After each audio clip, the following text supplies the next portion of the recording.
मेरे साथ जुड़ चुकी है। शिवानी के पास एक बार चलते और फिर इसके बाद डिबेट को ओपन करेंगे। सारे मेहमान भी जुड़ चुके हैं मेरे साथ हमारे स्टूडियो में। एग्जीक्यूटिव एडिटर ITV नेटवर्क के आतिर खान भी जुड़ चुके हैं। पर शिवानी, सबसे पहले ये बताइए कि लॉकडाउन का दूसरा दिन, जो हमारा हैशटैग भी है लॉकडाउन डे 2, ये कैसा चल रहा है? क्या स्थिति है सड़कों के और मार्केट में? आप शायद खड़ी हैं, बताइए क्या स्थिति है, लोगों की क्या परेशानियां हैं और किस तरीके का रिस्पॉन्स मिल रहा है लॉकडाउन के नजरिए से? जी, लॉकडाउन डे 2 की बात की जाए तो आज दोपहर 12 बजे तक स्थिति थोड़ी खराब थी, जहां पर लोग अभी भी सड़कों पर उतर रहे थे। लेकिन अभी जैसे आप देख सकते हैं शाम के 4 बज गए हैं। हम फिलहाल मार्केट में हैं। मार्केट को भी ऑलमोस्ट बंद कर दिया गया है। जो लिमिटेड दुकानें खुली हैं उनमें भी आपको भीड़ नजर नहीं आएगी। हालांकि एक खास बात आपको ये जरूर मैं बताना चाहूंगी, जैसे यहाँ पर एक फ्रूट शॉप आप देख सकते हैं, इसे पूरी तरह रस्सी से घेर दिया गया है जिससे कि जो कस्टमर्स हैं वो अंदर ना जा सके, क्योंकि यहाँ दुकानदारों का ये मानना है कि अगर कोई इन्फेक्टेड इंसान फ्रूट्स को छूता है तो वो इन्फेक्शन अगर कोई और इंसान उस फ्रूट को छुए तो फैल सकता है। यानी कि कुल मिलाकर मुंबई में अब धीरे धीरे अवेयरनेस बढ़ रही है। लोग कर्फ्यू को सपोर्ट करना शुरू कर रहे हैं। डे 1 एक बहुत बड़ा हिट नहीं साबित हुआ था, लेकिन डे 2 में जिस तरह से वक्त आगे बढ़ रहा है, लोग पूरी कोशिश कर रहे हैं कि वो अपने घर में ही नजर आए। जहां पर सड़कों की बात की जाए तो सड़कें भी आप देख सकते हैं कि पूरी तरह खामोश नजर आएंगी। आपको ये जो सड़क है ये स्टेशन रोड से जुड़ते हुए सीधे हाईवे तक जाती है, लेकिन यहाँ पर भी आज बड़ी मुश्किल से 1 या 2 गाड़ियां ही आपको जुड़ती हुई नजर आएंगी। जहाँ पर पुलिस का घेरा भी आज बहुत अच्छा था। जी शिवानी, मेरा सवाल उसी से जुड़ा हुआ था कि सीएम उद्धव ठाकरे ने ये निर्देश दिया है पुलिस को कि वो संवेदनशीलता के साथ पेश आए। जो लोग बाहर निकल भी रहे हैं उनको डंडे मारने की जरूरत नहीं है। तो कैसा रवैया रहा है पुलिस का, पहली बात। और दूसरी बात, जो फूड डिलीवरी कर रहे हैं या जो एसेंशियल सर्विसेज की डिलीवरी में लगे हुए हैं, जोमैटो से या मिल्क डिलीवरी कर रहे हैं, उनके प्रति कैसा बर्ताव है पुलिस का? क्योंकि उनको बड़ी कठिनाइयों का सामना करना पड़ रहा था। आज बेहतर हुई है स्थिति? जी, आज डे 1 से बहुत बेहतर स्थिति है, लेकिन पुलिस का रवैया कहीं ना कहीं थोड़ा सख्त भी जरूर नजर आया, क्योंकि जिन लोगों को बार बार सड़कों पर आने से रोका जा रहा था, बिना रीजन के जो लोग बाहर आ रहे हैं उन पर पुलिस ने डंडे जरूर उठाए हैं, उन्हें डांट फटकार लगाई गई है। लेकिन कहीं ना कहीं पुलिस भी बार बार दरख्वास्त कर रही है, अनाउंसमेंट कर रही है उनकी गाड़ियों में घूमते हुए कि लोग बाहर ना निकले। इसके बावजूद जो लोग बाहर निकल रहे हैं बिना फिजूल किसी काम के, उन्हें पुलिस मार रही है। इसके अलावा अगर बात करें जोमैटो या किसी और डिलीवरी बॉय की, तो पुलिस का रवैया उन्हें लेकर थोड़ा सा आज शांत नजर आया है, क्योंकि कहीं ना कहीं अब जब सीएम उद्धव ठाकरे ने जो निर्देश दिए हैं उसके बाद पुलिस ने थोड़ा और कोऑपरेट करना शुरू कर दिया है डिलीवरी बॉयज के साथ, और उनके लिए वो रस्तों को खाली कर रही है और उनसे ज्यादा पूछताछ नहीं की जा रही है। उनका ID कार्ड देकर और वो किस लोकेशन पर जाना चाहते हैं ये पता लगाकर उन्हें आगे बढ़ने दिया जा रहा है। तो कुल मिलाकर शिवानी बता रही है, बहुत बहुत शुक्रिया शिवानी आपका। कुल मिलाकर शिवानी ये बता रही है कि लॉकडाउन डे 2 को समर्थन मिल रहा है लोगों के तरफ से भी, और प्रशासन भी काफी चुस्त है इसे मेंटेन करने के लिए। पर आज का हैशटैग, जैसे मैंने आपको बताया, आज का हैशटैग है लॉकडाउन डे 2। कुछ देर बाद हम फोन लाइन भी खोलेंगे और आपकी समस्याएं क्या है, आपकी परेशानियां क्या है और आपके सुझाव क्या है वो भी हम लेंगे, ताकि सरकार की तरफ आपकी बात पहुंचा सके। पर आज के जो अहम सवाल जिसका जवाब देने के लिए आप देख सकते हैं मेरे साथ इस वक्त स्टूडियो में एग्जीक्यूटिव एडिटर ITV नेटवर्क के आतिर खान जुड़ चुके हैं। मेरे साथ बीजेपी के राष्ट्रीय प्रवक्ता मनोज यादव भी जुड़ चुके हैं, उनको स्क्रीन पर लाइए। मेरे साथ सारिम अली खान, समर्थक है शाहीन बाग अभियान के, शाहीन बाग मूवमेंट के, वो भी जुड़ चुके हैं। और मेरे साथ डॉक्टर रवि मलिक भी जुड़ने वाले हैं। सवाल आज ये है कि पहले देश की सड़कों पर कब्जा किया, अब शाहीन बाग देश की सेहत पर कब्जा करना चाहता है। दूसरा सवाल यह है कि क्या CAA के खिलाफ लड़ाई अब भी जरूरी, और कोरोना से मरना ये बच गई है मजबूरी? तो पहले हम चलते आतिर खान साहब आपके पास आएंगे, और सवाल आपसे यही है कि हम पॉलिटिकल डिबेट में घुसे उससे पहले ये बताइए कि आज निर्मला सीतारमण ने एक 1,70,000 करोड़ के फाइनेंशियल पैकेज की घोषणा की। वो पैकेज के क्या अहम बिंदु है, किसको लाभ पहुंचेगा, किस किस लोगों के पास, किस किस तबके के पास इसका जो है बेनिफिट पहुंचेगा और किस रूप में पहुंचेगा? देखिए शहजाद, सरकार ने एक बहुत ही विस्तार से ये पैकेज तैयार किया है। सरकार को कुछ समय लगा इस पैकेज के साथ आने के लिए, लेकिन अब सरकार के सामने एक बड़ी चुनौती है कि इसको कैसे, जब सोशल डिस्टेंसिंग भी बहुत जरूरी है और ऐसे में लोगों तक इसके लाभ पहुंचे। ये एक बहुत बड़ी स्कीम है, एक बहुत बड़ी राहत की एक बात है। 1,70,000 करोड़ रुपए का प्रावधान किया गया है, जिसमें 20 करोड़ जो महिलाएं उनको हर महीने 500 रुपए दिया जाएगा। अगर धन की बात करें, अगर हम गैस की बात करें तो 8 करोड़ महिलाओं को 3 महीने तक ये प्रावधान किया गया है। तो ये एक बहुत महत्वपूर्ण बात ये भी है शहजाद की, ये एक बहुत बड़ी स्कीम है, एक बहुत बड़ी राहत की एक बात है।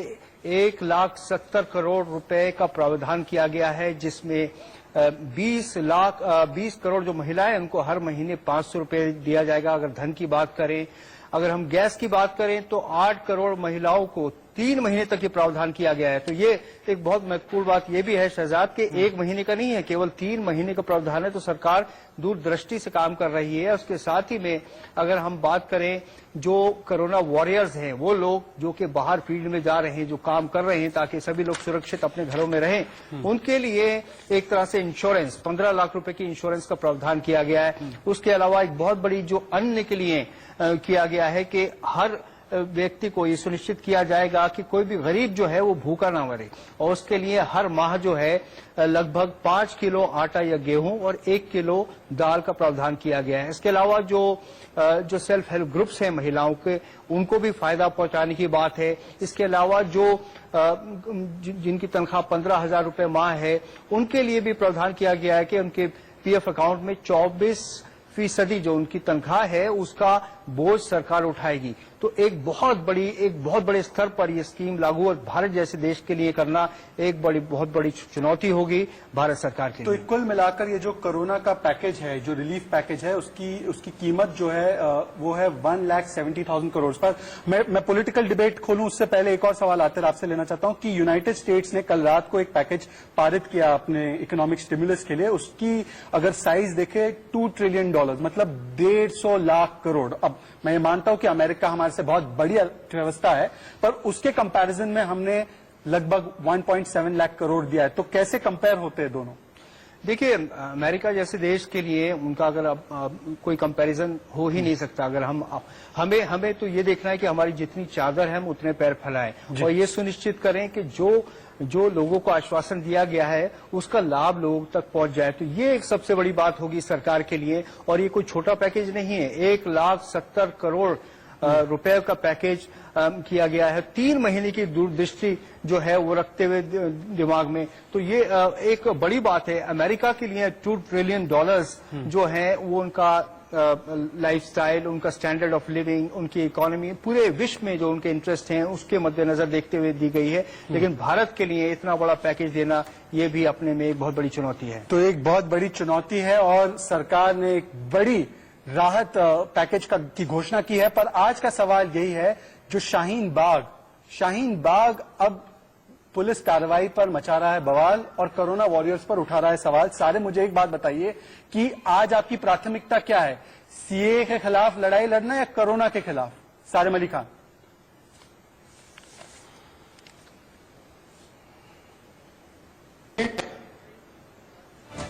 से कोलैबोरेट किया, हम लोगों ने पूरा साथ दिया। उसी दिन से हमारा जो प्रोटेस्ट था वो एक सिंबॉलिक प्रोटेस्ट था, वहां पे खाली 3-4 लोग बैठे हुए थे। उसी दिन से हमारा जो प्रोटेस्ट था वो एक सिंबॉलिक प्रोटेस्ट था, वहां पे खाली 3-4 लोग बैठे हुए थे। और हमारी जो प्राथमिकता है, सबसे पहले इम्पोर्टेंट यही है कि सबसे पहले इस महामारी से लड़ा जाए। जिस तरह से कोरोना और ये कोविड-19 जिस तरह से देश में बढ़ रहा है, सो हमारी नहीं बल्कि सभी जितने भी पूरे इंडियंस हैं सब लोग की ये प्राथमिकता होनी चाहिए कि सबको एक साथ होकर पहले इसके खिलाफ लड़ना चाहिए। और जो हमारी लड़ाई सीए एनआरसी की है वो फिलहाल हमारी घरों से लड़ाई जारी है। हम जो भी स्टेट गवर्नमेंट और जो भी सेंट्रल गवर्नमेंट है उसको हम पहले दिन से सुनते हुए मान रहे हैं और हम उसे मानते रहेंगे। और जब ये हम इस पे जीत पालेंगे उसके बाद हमारे प्रोटेस्ट दोबारा स्टार्ट होगा। जिस तरह से था हमारी लड़ाई दोबारा वहीं रहेगी। फिलहाल हमारी लड़ाई घरों से चल रही है, वो चलती रहेगी। पर आपने जो पत्र लिखा है सुप्रीम कोर्ट को, मनोज यादव, जो पत्र लिखा गया है शाहीन बाग के द्वारा सुप्रीम कोर्ट को, तो वो उसमें विक्टिम कार्ड प्ले कर रहे हैं। आज भी मुझे समझ में नहीं आ रहा कि इनकी प्राथमिकता क्या है। आज राष्ट्रहित की बात है कि कोरोना के खिलाफ लड़ाई में सबको एक होना है, पर शाहीन बाग की प्राथमिकता देश की प्राथमिकता नहीं है। शाहीन बाग की कोई अलग ही प्राथमिकता है।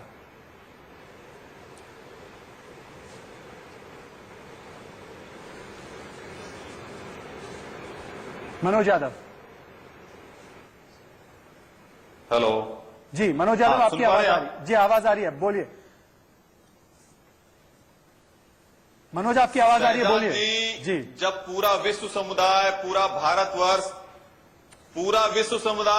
भारतवर्ष त्राहिमाम कर रहा है कोरोना की वजह से, और कुछ चंद लोग हैं जो केवल और केवल उनके लिए राष्ट्र हित नहीं है, उनके लिए मानवता से बड़ा कोई धर्म नहीं होता, लेकिन उनके लिए मानवता भी कुछ नहीं है, उनके लिए इंसानियत कुछ नहीं है। वो सुसाइड बॉम्बर जो लोग वहां बैठाकर रखना चाहते हैं, आज की डेट में अगर इस तरह के लोगों को जो प्रवोक कर रहे हैं, प्रोत्साहित कर रहे हैं, तो एक तरह के सुसाइड बॉम्बर को प्रोत्साहन दे रहे हैं। आपको पता होगा कि एक कितनी बड़ी चेन है, इस चेन से एक व्यक्ति कितने लोगों में ये कोरोना वायरस किस तेजी से फैलता है। अगर इस तरह के सुसाइड बॉम्बर को अगर हम लोग प्रोत्साहन देंगे और सुप्रीम कोर्ट में भी हम लोग चले गए हैं, ये लोग शाहीन बाग वाले कुछ चंद लोग हैं जो जिहादी मानसिकता के हैं, ये क्या चाहते हैं? क्या इनके लिए इंसानियत बड़ी नहीं है? क्या मानवता धर्म नहीं है इनके लिए?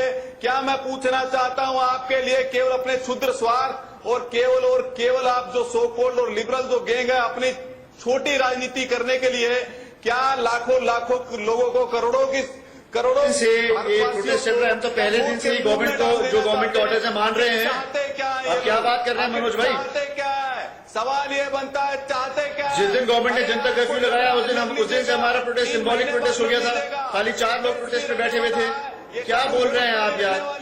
और धरना प्रदर्शन कर लीजिएगा, लेकिन मानवता को कलंकित करने वाला और उससे पहले भी जब प्रोटेस्ट चल रहा था हम लोग पहले करने वाला जो काम कर रहे हैं ये को माफ नहीं करेगा। समर से नहीं पाता, मास्क से, सैनिटाइजर से एरिया को सैनिटाइज नहीं लिखेगा उनके भी अपराध। इतिहास लिखा जाएगा तो कालो अक्षरों में लिखा जाएगा कि कुछ चंद लोगों की वजह से लाखों लोगों का नहीं। सारे आप कह रहे हैं कि आप सरकार की बात मान रहे थे। दिया गया। आप मुझे बताइए चाहते क्या? मैं चाहता हूं कि दोनों बीजेपी और सारिम अली खान दोनों को स्क्रीन पर लाया जाए, पर सारिम आप ये कह रहे हैं कि आप सरकार की बात मान रहे थे, आप तो सुप्रीम कोर्ट की बात नहीं मान रहे थे। सुप्रीम कोर्ट ने आपके पास वार्ताकार भेजे। आतिर क्या शाहीन बाग सुप्रीम कोर्ट की बात मान रहा था क्या? शहजाद जी ना सुप्रीम कोर्ट की बात मानने वाले हैं, ना संसद की बात मानने वाले हैं, बिल्कुल मान रहा था, बिल्कुल मान रहा था। 23 को हियरिंग थी, उसके बाद हियरिंग चल गई। ये लोग सुप्रीम मानवता के लोग हैं। हमारी जो लड़ाई है वो कॉन्स्टिट्यूशन बचाने की है। मैं पूछना चाहता हूँ देश पूछना चाहता है, जरा बतलाइए किसकी नागरिकता छीनी जा रही थी, किसके अधिकार छीने जा रहे हैं? और ये लोग जो नौकरी करने के लिए बैठे हुए हैं, ऐसे लोगों को बुलाते संवेदनशील एक करके देखिए, एक एक करके मेरे साथ डॉक्टर रवि मलिक भी जुड़ चुके हैं। डॉक्टर रवि मलिक के पास मैं 1 मिनट के लिए जाना चाहता हूं। मैं दोनों मेहमानों के पास लौट कर आऊंगा, आतिर आपके पास भी लौट कर आऊंगा। डॉक्टर रवि मलिक, यहां पर कुछ ऐसी मानसिकता के लोग आज भी है जो कोरोना वॉरियर्स, जिसमें हमारे पुलिस के कर्मी भी शामिल है, उन पर सवाल उठा रहे हैं। आज शाहीन बाग के लोग कह रहे हैं कि आपने हमें फोर्सिबली वहां से उठा दिया, जबरन उठा दिया। क्या विकल्प था? क्या उनको वहां पर बैठने देते? और अगर बैठने देते तो ये जो आज भारत बचा हुआ है किसी तरीके से, वो कम्युनिटी स्प्रेड नहीं बन जाता। समझाइए डॉक्टर साहब शाहीन बाग की दादियों को, नानियों को और सारिम अली खान को। देखिए, मैं ये बताना चाहूंगा एज ए मेडिकल डॉक्टर कि सबसे इंपॉर्टेंट चीज इस वक्त ये है, कोई मसला इस वक्त नहीं है। इस वक्त सबसे इंपॉर्टेंट मसला ये है कि इंसानी जानें बचें, और ये बहुत इंपॉर्टेंट मसला है। अगर ये स्टेज 3 में निकल गया या स्टेज 3 में थोड़ा सा भी प्रोग्रेस कर गया तो यहां पे बहुत दिक्कत होने वाली है। मैं बता दूं सब लोगों को, ये बहुत दिक्कत होने वाली है। यहां पर हमारे सीएम ने, मैं ए पॉलिटिकल होते हुए ना मैं किसी रिलीजियस पार्टी का हूं, ना मैं किसी रिलीजन का हूं, मैं केवल मानवता के धर्म की बात कर रहा हूं और मेडिकल तथ्यों के आधार पर बात कर रहा हूं। 5 लोगों से ज्यादा सरकार ने कहा है आप इकट्ठे नहीं हो सकते क्योंकि ये फैल सकता है। और एज अ मेडिकल प्रैक्टिशनर मैं आपको ये बताना चाहूंगा कि अगर ये बीमारी और फैलती है, ये सांस से फैलती है, हम सबको मालूम है। अगर 1 मीटर से भी हम क्लोज एक दूसरे के आते हैं, किसी को भी कोरोना वायरस की इंफेक्शन है, ये फिशन की तरह फैलती है, ये अर्थमेटिक प्रोग्रेशन की तरह फैलती है। 4 के 8, 8 के 16, 16 के 32 और 32 के देशवासी, ये बड़ी इंपॉर्टेंट चीज है। इस वक्त ये बहुत ही ज्यादा, इस वक्त सॉलिडेरिटी की जरूरत है। हम सब भारतवासियों को इस वक्त सॉलिडेरिटी की जरूरत है। हम डॉक्टर, पीएम सब लोग कह के थक गए हैं कि इस वक्त घरों के, सारिम अली खान मानने को तैयार नहीं है। आपके लिए एक सुरक्षित सारिम अली खान को लगता है कोरोना आ नहीं सकता। और डॉक्टर रवि मलिक, सारिम अली खान को लगता है कि देश की सड़कों पर उनका अधिकार है और देश की सेहत पर भी वो कब्जा करके बैठेंगे। सारिम अली खान, राजनीति के ऊपर राष्ट्र नीति को रखेंगे आप? बिल्कुल भी नहीं शहजाद भाई, बिल्कुल भी नहीं आप रखेंगे, यही तो मुझे उम्मीद थी आपसे। बिल्कुल भी नहीं शहजाद भाई, आप बिल्कुल बात को गलत समझा। हम ये वाली बात, शहजाद भाई आप पहले मेरी बात सुने, मैं ये वाली बात बोल रहा हूँ बिल्कुल क्लियरली कि जिस दिन से जनता कर्फ्यू था उस दिन से ही शाहीन बाग में खाली 4 लोग थे और हम गवर्नमेंट की हर बात को मान रहे थे। तो 4 लोग थे तो फिर ये पत्र लिखने का क्या मतलब हुआ? जब 4 ही लोग थे तो कौन सी जोर जबरदस्ती की आपके साथ? कोरोना से लड़ना है। यू आर कॉन्ट्रेडिक्टिंग योरसेल्फ, आप विरोधाभास, आपकी बातों में विरोधाभास है। तमाम मेहमानों को स्क्रीन पर लाइए, आपकी बातों में विरोधाभास है, आप कंफ्यूज है, शाहीन बाग की तरह आप कंफ्यूज है। मनोज यादव, अगर 4 लोग थे तो क्यों रो रहे हैं? पत्र लिखकर क्यों रो रहे हैं? पुलिस का मनोबल क्यों डाउन कर रहे हैं? Manoj Yadav, I think you are confuse. You are confuse, Shaheen Bagh confuse है और शाहीन बाग को कंफ्यूजन में डालने के लिए आप जैसे लोग जिम्मेदार हैं। आप वो दूसरे आपके शोएब जामई, ये सारे लोग जिम्मेदार हैं। Not at all confuse, you are confuse. Manoj Yadav, police निकली हुई है, उन पर ये सवाल उठा रहे हैं और ये बोलते हैं कि हम लोग ये बोल रहे हैं कि ये दो मुही बातें। कोई पुलिस पे सवाल नहीं उठा रहा है, हम पुलिस के साथ खड़े हैं। कोई पुलिस पे सवाल नहीं उठा रहा है। क्यों विरोध प्रदर्शन कर रहे हैं? हमें बोला हट जाओ, हमारे क्यों पुलिस का विरोध कर रहे हैं? यहाँ टीवी चैनल पर बैठ करके, टीवी चैनल पर बैठ करके आप बोल रहे हैं कि हम सहमत हैं, प्रदर्शन कर रहे हैं। शाहीन बाग का चरित्र ये रहा है कि उनको पता नहीं हो किस चीज पर प्रदर्शन कर रहे हैं। सीए पर प्रदर्शन कर रहे हैं, जिसके बारे में कपिल सिब्बल बोल रहे हैं सीए से कोई दिक्कत नहीं है। राजनीति करना। आतिर पर एक सवाल, एक सेकंड मनोज, मैं आपके पास लौट के आ रहा हूं। आतिर, एक जेन्युइन सवाल जो निकल कर आ रहा है, हमने कई सारी वीडियोस देखी है जिसमें कि पुलिस का एक बर्बर चेहरा सामने आया है। जितनी वीडियोस है कि पुलिस काम भी अच्छा कर रही है, उतनी वीडियोस ये भी है कि पुलिस किसी को डंडे मार रही है, किसी के ठेले को उल्टा कर रही है। क्या जरूरत है पुलिस को इस तरीके की कार्रवाई करने की? क्या जस्टिफाइड है? दूसरी बात मैं आपसे पूछना चाहता हूं, क्या राज्य सरकारें इस पर पुलिस से बात करके उनको बता रही हैं कि संवेदनशील होना है? देखिए शहजाद, आज जो चीफ सेक्रेटरी जो हैं कैबिनेट सेक्रेटरी ने सबको एड्रेस किया, सभी चीफ सेक्रेटरी से उनकी बात हुई वीडियो कॉन्फ्रेंसिंग के जरिए, तो मुझे पूरी उम्मीद है कि उन्होंने इस मसले को, इस मुद्दे को भी उठाया होगा। देखिए पुलिस, एक जो पुलिस वाला होता है उसकी बेसिक ट्रेनिंग होती है कि वो उतना ही बल इस्तेमाल करे जितनी जरूरत है। उस बल से, उससे अगर वो ज्यादा बल को प्रयोग करता है तो उसके स्वयं के खिलाफ कानूनी कार्रवाई हो सकती है। और हमें याद रखना है कि पुलिस ही एक ऐसी बॉडी है जो इस पूरे सोशल डिस्टेंसिंग को लागू करवा रही है। और पुलिस वाले भी हमारे समाज के ही हिस्से हैं, उनके भी परिवार हैं, उनके भी बच्चे हैं, तो वो समझ सकते हैं कि किस तरीके का प्रेशर पुलिस पर है, किस तरीके का प्रेशर है। देखिए पुलिस के पास इस वक्त बहुत, जिसको कहते हैं ज्यादा प्रेशर है, क्योंकि अगर आप पुलिसमैन टू 1000 का रेशियो अगर देखते हैं तो वो उतना पर्याप्त नहीं जितना होना चाहिए सोशल डिस्टेंसिंग को लागू कराने के लिए। तो ये वो घड़ी है जब पुलिस के साथ कोऑपरेट, उनके साथ सहयोग करना बहुत जरूरी, लेकिन साथ ही में पुलिस को भी सुनिश्चित करना होगा कि वो सजगता से काम करें, समझदारी से काम करें, एक्सेसेस नहीं होने चाहिए, उतना ही बल का प्रयोग करें जितने की जरूरत है। जितनी जरूरत है उतना ही बल का प्रयोग करें। पर मनोज यादव, जो पुलिस, जैसे आतिर बता रहे हैं कि ओवर स्ट्रेच्ड है, उनके पास संख्या बल नहीं है, फिर भी वो कोशिश कर रहे हैं अपनी खुद की जान को जोखिम में डालकर, उनके मनोबल पर तो आज चोट नहीं होनी चाहिए ना?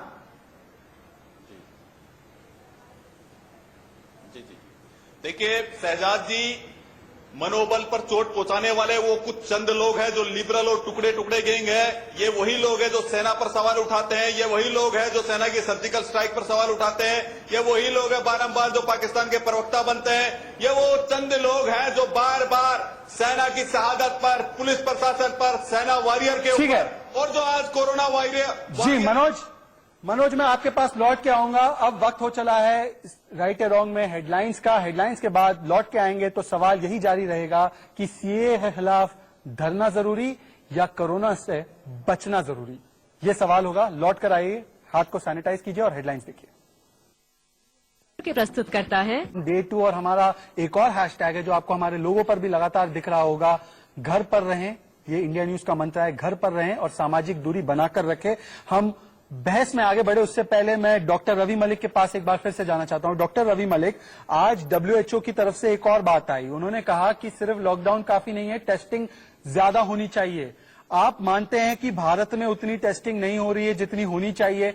कहीं ना कहीं सरकार उतनी टेस्टिंग नहीं करवा पा रही? क्योंकि मेरे पास जो आंकड़े हैं, मेरे पास 20 मार्च के आंकड़े अगर मैं आपको बताऊं तो साउथ कोरिया साउथ कोरिया में 3 लाख से ज्यादा टेस्टिंग हो चुकी है, इटली में 2 लाख से ज्यादा टेस्टिंग हो चुकी है, ताइवान जैसे छोटी सी जगह में 21,000 से ज्यादा टेस्टिंग हो चुकी है। और अगर ये संख्या इंडिया की देखें 20 मार्च तक की तो 14,500 टेस्टिंग। तो क्या आपको लगता है कि टेस्टिंग टेस्टिंग टेस्टिंग ये भी बहुत जरूरी है और इस प्राथमिकता पर कहीं ना कहीं हम पीछे पड़ रहे हैं? रवि, डॉक्टर रवि। देखिए, इस वक्त डेफिनेटली टेस्टिंग की आवश्यकता है। डिटेक्टिंग, ट्रेसिंग, यानी कि जितने भी छुपे हुए केसेस हमारे पड़े हैं उन सबको हम एकदम से टेस्ट करें, उन्हें डिटेक्ट करें, उन्हें आइसोलेट करें, उन्हें ट्रीट करें, उन्हें हम आइसोलेशन में रख दें ताकि वो फैलाए ना। ये सबसे इंपॉर्टेंट चीज है, इसमें कोई दो राय नहीं है। और मेरे ख्याल से सरकार के पास अभी टेस्टिंग की फैसिलिटीज बहुत ज्यादा एक्सपेंसिव बढ़ने वाली हैं, शायद 10 लाख किट्स के करीब भी आने वाली हैं, जो मेरी इन्फॉर्मेशन है। अगर मैं ठीक हूं, आपको ज्यादा इन्फॉर्मेशन होगी। तो सबसे इंपॉर्टेंट चीज है टेस्टिंग। दूसरी चीज मैं बताऊंगा, अक्सर लोग क्या सोचते हैं, आइसोलेट हो गए तो हम बस की कोरोना तो अब गया, क्योंकि हम अपने घरों में हैं तो अब कोरोना चला गया। नहीं, आइसोलेशन के बाद में भी आपको बड़ी सारी चीजें करनी पड़ेंगी। नंबर 1, आइसोलेट होने के बाद ये देखो, आप तो आइसोलेट हो गए, आपके घर में तो नहीं लोगों का आवागमन चल रहा कि नौकर आ रहे हैं, मेड्स आ रही हैं, जा रही हैं। कोरोना वायरस बाहर के ह्यूमन बीइंग से आपके पास आ सकता है, इस चीज का ध्यान रखना। दूसरी चीज, आइसोलेशन होने के बाद में आप अपने शरीर को परिपक्ष रखें, शरीर को तंदुरुस्त रखें, क्योंकि हो सकता है अगले फेज में खुदा नहीं खास्ता कोरोना वायरस की हमें इन्फेक्शन ही हो जाए। तो जो लोग आइसोलेटेड भी बैठे हैं वो कोरोना वायरस की पूरी स्टडी करें, र्यूमर से दूर रहें, प्रॉपर एक्सरसाइज करें, डाइट का ध्यान दें, रखें, प्रोटीन्स ज्यादा लें, फल सब्जियां लें, अपने आप को सकारात्मक रखें, मेंटल हेल्थ भी ठीक रखें, फिजिकल हेल्थ भी ठीक रखें।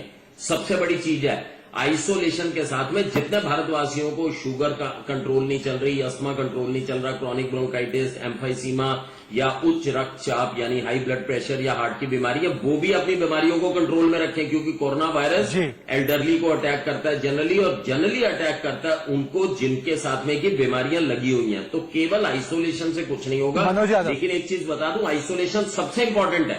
अगर हम आइसोलेट नहीं होंगे तो हम फिर आगे त्रासदी की तरफ बढ़ जाएंगे। आगे त्रासदी की तरफ बढ़ सकते हैं। लक्ष्मण रेखा से बाहर नहीं निकलेगा कोई भी प्राणी। जी, लक्ष्मण रेखा के अंदर रहना तो जरूरी है, पर जैसे आप बता रहे हैं डॉक्टर रवि मलिक, मनोज, जैसे डॉक्टर रवि मलिक बता रहे हैं टेस्टिंग, आप मुझे बताइए कि टेस्टिंग के मामले में सरकार क्या कर रही है ताकि उस स्तर पर टेस्टिंग हो पाए जो स्तर एक सेटिस्फैक्ट्री लेवल हो। क्या हम आज कह सकते हैं कि हम स्टेज 3 में नहीं पहुंचे? क्या हम एक कॉन्फिडेंस के साथ ये कह सकते हैं? और दूसरी बात, बेड्स की संख्या देखिए, हर 1000 लोगों के लिए हमारे पास 0.7 बेड्स है। ये इंडिया की स्थिति है। फ्रांस की, जहां पर क्राइसिस होती जा रही है, 6.5, यूनाइटेड स्टेट्स में 2.8, साउथ कोरिया जैसे देश में 4.2 है, इटली में 3.4 है, जहां पर मरीजों को रास्ते पर लाया गया है। हमारे पास बेड्स नहीं है, टेस्टिंग नहीं हो रही है, इसके लिए क्या कदम उठा रही है सरकार? देखिए शहजादी, सबसे पहले तो मैं स्पष्ट कर दूं, थोड़ा टाइम दीजिएगा, मैं विस्तार से थोड़ा समझा देता हूं। सबसे पहले तो यह है कि भारत सरकार ने दो पैटर्न पर काम करना शुरू किया है। जो पहला पैटर्न अपनाया था चाइना ने, आइसोलेशन का, तो भारत सरकार ने सबसे पहला कदम किया। माननीय नरेंद्र मोदी जी ने कहा कि लॉकडाउन करना है, जनता कर्फ्यू लगाया गया, उसके बाद लॉकडाउन किया गया और पूरे देश को लॉकडाउन कर दिया गया, आइसोलेशन में डाल दिया गया, ताकि सब लोग अपने घर पर रहे, अपने परिवार के साथ सुरक्षित रहे। यही देश की सेवा है, और देश की सेवा, इससे बड़ी राष्ट्र सेवा और कोई नहीं हो सकती है। दूसरा क्या किया है, जो फास्ट ट्रैक टेस्ट सिस्टम है, वो जो दक्षिण कोरिया ने अपनाया था, वही हम लोग अपना रहे हैं। आपने देखा होगा कि ICMR और NIV पुणे, जो माई लैब ने ये कहा है कि हम लोग जल्द ही 1 लाख किट हम लोग उपलब्ध करा देंगे एक महीने के, एक वीक के अंदर। तो उस एक किट से 100 लोगों का सैंपलिंग हो जाएगा, 100 लोगों के टेस्ट होने वाले हैं। दूसरी बात यह है कि हमारे पास बेड नहीं है, इंफ्रास्ट्रक्चर नहीं है। भारत सरकार ने 15,000 करोड़ रुपया मेडिकल रिसोर्सेज के लिए, इंफ्रास्ट्रक्चर के लिए 15,000 करोड़ रुपया अलॉट किया है। और दूसरा विषय यह आता है शहजाद जी, चाहे कितना भी बड़ा देश हो, कितना ही विकसित देश हो, चाहे हम जर्मनी को देख लें मेडिकल रिसोर्सेज के मामले में, मेडिकल इक्विपमेंट बनाने के मामले में, मैन्युफैक्चरिंग के मामले में, और इटली को देख लीजिए, WHO की लिस्ट के अंदर इटली दूसरे नंबर पे आता है। उनका इतना अच्छा हेल्थ इंफ्रास्ट्रक्चर है, उसके बावजूद विकसित देशों में इसके बावजूद भी वो बीमारी भयावह रूप से फैल गई है। देखिए, संसाधन होने चाहिए, लेकिन संसाधनों के महामारी के सामने संसाधन भी गौण पड़ जाते हैं। हम तो सबसे अच्छा तरीका ये है, जब हम लोग वहां के उदाहरण देख रहे हैं, इटली का देख रहे हैं, जर्मनी का देख रहे हैं, यूएस का देख रहे हैं, चीन का हमने देखा है, तो ये बहुत बड़ी महामारी है, ये त्रासदी है, बहुत बड़ी एक वैश्विक त्रासदी है। तो इसमें सबसे पहला काम तो यही करना चाहिए, सबको अपने घरों पर रहना चाहिए। और जो भी भारत सरकार समय समय पर, माननीय प्रधानमंत्री बारंबार आके जनता से संवाद करते हैं, बार बार आके हमारे मिनिस्टर्स आ रहे हैं, बार बार हमारे हेल्थ मिनिस्टर्स आ रहे हैं, और सारे जो कोरोना वॉरियर्स है वो लगे हुए हैं। तो हमें पूर्ण विश्वास के साथ में केंद्र सरकार, स्वास्थ्य मंत्रालय, राज्य सरकारों का सहयोग करना चाहिए, उनके दिशा निर्देशों का पालन करना चाहिए। बिना इसके कुछ नहीं होगा। एक छोटी सी बात कह के मैं खत्म करूंगा। बड़े दौर गुजरे हैं जिंदगी के, ये दौर भी गुजर जाएगा। थाम के रखिए अपने पांवों को, थाम के रखिए अपने पांवों को घरों में, ये मंजर भी थम जाएगा। चलिए, ये अच्छी बात कही आपने, पर डॉक्टर रवि मलिक मुझे एक बात बताइए, और मैं आग्रह करना चाहूंगा कि हमारा call in number, live call in number को दिखाया जाए, ताकि अगर किसी दर्शक के सवाल हो, यहाँ पर सरकार के प्रतिनिधि बैठे हैं, डॉक्टर रवि मलिक बहुत जाने माने चिकित्सक हैं, वो बैठे हुए हैं, तो 011-613-62014 011-613-62014 इस नंबर को खोल दिया जाए, ताकि दर्शक कॉल करके अपने सवाल पूछ सके। पर डॉक्टर रवि मलिक, मुझे एक बात बताइए कि आज की तारीख में जो 15,000 करोड़ रुपए की बात प्रधानमंत्री ने की है, उसमें सबसे बड़ी प्राथमिकता क्या है? वेंटिलेटर्स लेना या अस्पतालों के बेड्स को बढ़ाना, आईसीयू के बेड्स को बढ़ाना? और अगर ऐसा करना है तो कौन सी बिल्डिंग्स में ये व्यवस्था की जा सकती है, कैसे की जा सकती है? मैंने पढ़ा साउथ कोरिया में स्टेडियम्स को बनाया गया है, टेम्पररी डॉर्मिटोरीज को यूज किया गया है, वहां पर बेड्स को लगाया गया है। क्या ऐसा पैटर्न इंडिया में भी इस्तेमाल किया जा सकता है? देखिए, हमारे को दो तरफ पे ये पैसा खर्चना चाहिए। सबसे इंपॉर्टेंट है प्रिवेंटिव की तरफ। प्रिवेंशन में यह है कि खूब हमारे पास किट्स होनी चाहिए, फटाफट हम केसेस को डिटेक्ट करें, because prevention is better than cure. 1 रुपया अगर प्रिवेंशन पे लगेगा तो क्यूरेटिव उसके ऊपर 100 रुपए का खर्चा आएगा। मैं आपको बता दूं, वेंटिलेटर्स वगैरह जो है वो वाला खर्चा जो है बहुत एक्सपेंसिव है। हम सबसे पहले कोशिश करें इसको प्रिवेंशन करने के लिए। वेंटिलेटर्स की बात ठीक है, हम लोग बहुत वेंटिलेटर्स ले लेंगे, कर लेंगे, लेकिन उसके लिए बहुत बड़ा इंफ्रास्ट्रक्चर भी चाहिए, बहुत सारे डॉक्टर्स चाहिए, नर्सेज चाहिए, उनको चलाने वाला भी चाहिए, मैन बिहाइंड दी मशीन भी होना बड़ा जरूरी है। लेकिन मैं ये बताऊंगा, सरकार को इस वक्त ये करना चाहिए, और जो कि सरकार कर भी रही है, कि प्रिवेंशन के ऊपर पूरा जोर लगा दें। प्रिवेंशन में यही है कि लोग पूरा कोऑपरेट करें, आइसोलेट करें, और जो केस डिटेक्ट हो गए वो अपनी जिम्मेदारी समझते हुए बिल्कुल आइसोलेशन में चले जाएं। ये सबसे इंपॉर्टेंट चीज रहेगी, सबसे कारगर चीज ये रहेगी कि अभी प्रिवेंशन के ऊपर लगा दें। Side by side definitely hospitals थोड़े बनाने पड़ेंगे। कुछ ऐसे हमारे को हॉस्पिटल्स या कुछ ऐसे इमरजेंसी हॉस्पिटल्स हमारे को बनाने पड़ेंगे जहां पर कि केवल कोरोना वायरस के, देखिए साधारण अस्पताल में कोरोना वायरस के इन्फेक्शन को रखना पॉसिबल नहीं होगा, बहुत मुश्किल हो जाएगी। हमें डिफरेंट सेक्शंस बनाने पड़ेंगे जहां केवल कोरोना वायरस के मरीज हैं, नहीं तो ये महामारी फैलती चली जाएगी। तो उनको आइसोलेशन वार्ड्स हमारे को बनाने पड़ेंगे, हो सकता है आइसोलेशन हॉस्पिटल्स बनाने पड़े, तो उनके बेड्स खरीदने के लिए, वेंटिलेटर्स खरीदने के लिए हमारी पूरी तैयारी होनी चाहिए। ऐसा होने की संभावना कम है क्योंकि हम लोग बहुत जल्दी जागे हैं, लेकिन अगर इटली जैसी हालत आती है तो फिर डेफिनेटली सरकार को पूरा तैयार रहना चाहिए कि किसी भी किस्म से हम लोग पीछे। डॉक्टर, हमारे पास एक कॉलर कॉल करके अपनी बात रखना चाह रहे हैं, अमर सिरसा से बोल रहे हैं। अमर, अपनी बात रखिए। डॉक्टर रवि मलिक और बीजेपी के प्रवक्ता दोनों हैं हमारे साथ। हेलो जी, बोलिए अमर। हेलो जी, आपकी आवाज आ रही है, बोलिए।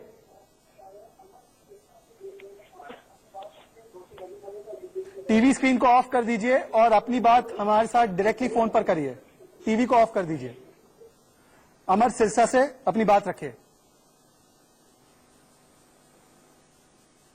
हेलो जी, अपनी बात रखिए अमर, आपकी बात आ रही है हमारे पास, अपनी बात रखिए। टीवी ऑफ कर दीजिए, टीवी ऑफ कर दो और बात हमें टेलीफोन से बात कीजिए। जी, टेलीफोन से बात कीजिए। जी, बोलिए अमर।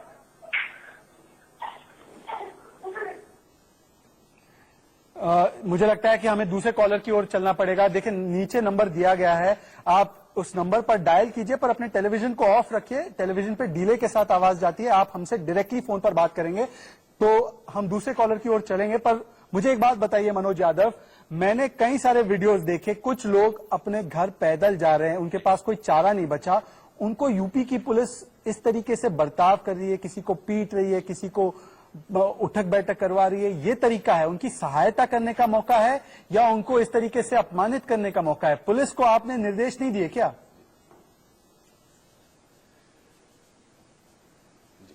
देखिए शहजाद जी, सबसे पहले तो ये है कि जब माननीय प्रधानमंत्री नरेंद्र मोदी जी आह्वान कर चुके थे कि भाई लॉकडाउन अब लागू हो गया है, आप 21 दिनों के लिए जो जहां पर है वहीं पर उनकी व्यवस्था की जाएगी। सब लोग युद्ध स्तर पर लगे हुए हैं और नई नई व्यवस्था है। आपको लगता है 4-5 दिन में सेटल होने में प्रशासन को भी सारी चीजों को, पहले तो व्यक्ति को ही सेटल होने में, अपने घर में सेटल होने में मानसिक रूप से और शारीरिक रूप से समय लगता है।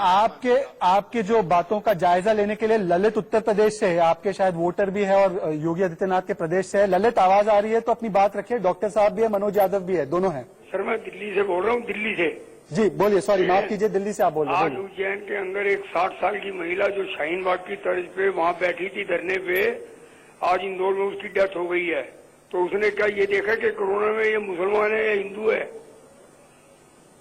बिल्कुल आपकी बात सही है। कोरोना तो न जात देखता है, न धर्म देखता है, न क्लास देखता है। आपने कल भी देखा होगा कि प्रिंस चार्ल्स तक को कोरोना से संक्रमित पाया गया था। पर डॉक्टर रवि मलिक, यही तो बात है ना कि शाहीन बाग हो या चाहे दूसरे लोग हो, उनको समझना होगा कि इस लड़ाई में एक भी आदमी अलग नहीं खड़े हो सकता है। वो साउथ कोरिया का एक पेशेंट जो अलग खड़े रह गया था, उसकी वजह से 60% केसेस साउथ कोरिया में हुए। डॉक्टर रवि मलिक, देखिए, कोई भी व्यक्ति जो है अब इस वक्त भारतवर्ष, हम सबके सब सिर्फ भारतवासी हैं। हमारे अंदर कोई भी धर्म, कोई जाति, कोई कास्ट, कोई क्रीड कुछ नहीं है। और ये हम लोगों को समझना पड़ेगा कि हम सब अगर इकट्ठे एक दूसरे का हाथ पकड़ के ह्यूमन चेन बना के खड़े होंगे तो कोरोना से लड़ पाएंगे। अगर हम अलग थलग बिखर जाएंगे, हमारी अलग अलग फिलोसफीज हो जाएंगी, अगर हम झुंडों में मिलने शुरू हो जाएंगे, चाहे वो हिंदू हो, चाहे मुसलमान हो, चाहे ईसाई हो, चाहे सिख, सबको साथ आना पड़ेगा। डॉक्टर रवि मलिक, मैं आपको एक छोटे से ब्रेक के लिए रोक रहा हूं। एक छोटा सा ब्रेक लेंगे, ब्रेक के बाद तुरंत लौटेंगे। आखिरी पड़ाव में होगा राइट या रॉन्ग, देखते रहिए।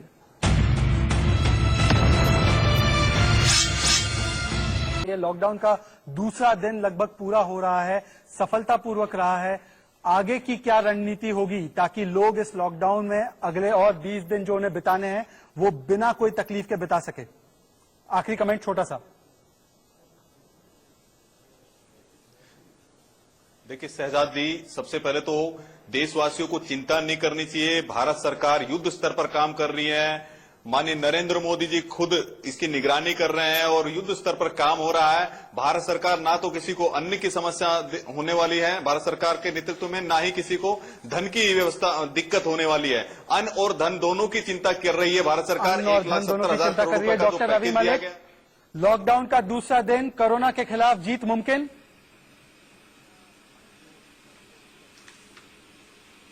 बिल्कुल मुमकिन है जी। लॉकडाउन बहुत अच्छे से चल रहा है, जीत मुमकिन है। केवल सिर्फ इसी चीज का ध्यान रखना है कि अगर जीतेंगे तो सब इकट्ठे जीतेंगे। ये ऑल और नन फिनोमिना है। ऐसा नहीं है कि कुछ लोग अलग थलग पड़े रहे, वो दूसरों को भी हरा देंगे, खुद भी हार जाएंगे। ये बड़ी इंपॉर्टेंट चीज है। सब लोगों को इकट्ठे होकर इस लड़ाई को लड़ना पड़ेगा। और अगर कुछ व्यक्ति अलग रहे, कुछ अलग रहे, कुछ डिसिप्लिन रहे, कुछ अनडिसिप्लिन रहे, कुछ घर में रहे, कुछ बाहर में रहे, तो हम सबके सब जो हैं एक तरह से खतरे के अंदर आ सकते हैं। बहुत अच्छी बात कही आपने डॉक्टर साहब। और इसी नोट पर मैं देश के सभी लोगों से कहना चाहूंगा कि इस लड़ाई, इस युद्ध को जीतने के लिए हमें एक होकर लड़ना पड़ेगा। दोनों मेहमानों का मैं शुक्रिया अदा करना चाहता हूं। जाते जाते इंडिया न्यूज का मंत्र है, बहुत आसान मंत्र है, हमारा हैशटैग भी है, घर पर रहें, सामाजिक दूरी बनाकर रखें, लोगों पर लगा रखा है ताकि आप कभी इसे भूले नहीं। और कल हम फिर मिलेंगे एक और नए मुद्दे के साथ। तब तक के लिए जय हिंद, जय भारत और इस युद्ध में शामिल हो जाइए। शुक्रिया।